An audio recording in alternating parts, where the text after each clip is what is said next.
Hi everyone, welcome to today's vlog. In this last full week of looking at the Holy Spirit seminar by Barry Davis. And today we're going to be looking at Paul's great prayer in his letter to the Ephesians. Paul wrote in Ephesians chapter 3. But first of all, I'd love to ask you a question. Have you ever been to a dinner party where maybe you're a little unsure what the food is going to be like, or just how the dinner party maybe is going to go, and then maybe it's fulfilled not your worst nightmare, but do you know what I mean? It might have been a bit of a challenge. Well, I can remember back many years ago now, Jan and I were invited to a dinner party with some friends, and they served up avocado to start. Some of you may love avocado. I've tried it a few times since. It's personally not one of my great favourites. The main course was then spinach lasagna. Now, I've grown to love spinach since then, but at the time, again, it wasn't particularly up there for me. And then lastly, the dessert was a banana split with ice cream. And again, I'm not a big fan of bananas. I wish I was, because they're so good for you. But there we go. The point being, we can focus on the food and whether we like it or not, and whether we're going to be able to get through it even or not. We might even be thinking about how do we get out of here, and we want to go and get a takeaway. But the reality is, we don't easily then see the enormity of the kindness, the love, the care, the attention and the generosity that in this case the couple had given to us, and as we shared that time together. And it's the same with Paul's letter and the work of the Holy Spirit. We live in a time which is where everybody's passing comment on everything, whether something is better than it was before, whether it's and evaluating it and judging it, and whether it's to do with social media, whether it's to do with lockdown, whether it's to do with many things. The reality is we enable our world to be all about us. And the problem with that is, a bit like with the food, we wouldn't necessarily see then the kindness, the generosity and the love, even if it was to hit us in the face.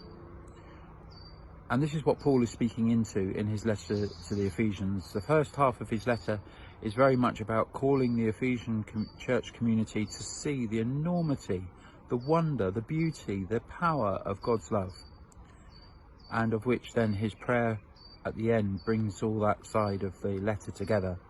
His second half of the letter is to then talk about how do you put that love into practice so that it's not just words but actually a living reality. Both are a huge challenge, especially if all we're hearing is the voice of judgment or the evaluation or comment or whatever. We have to cut through this to be able to hear these words, but I'm going to read them to you. It's a most beautiful prayer, and some of you may know it. Ephesians chapter 3 verse 14. For this reason I kneel before the Father, from whom every family in heaven and on earth derives its name. I pray that out of his glorious riches he may strengthen you with power through his Holy Spirit in your inner being, so that Christ may dwell in your hearts through faith.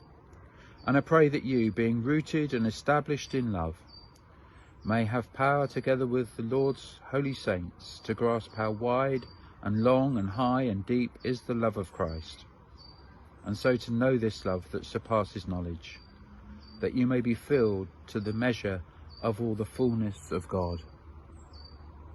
Isn't that beautiful? But it's more than beautiful. It's very powerful and a great challenge.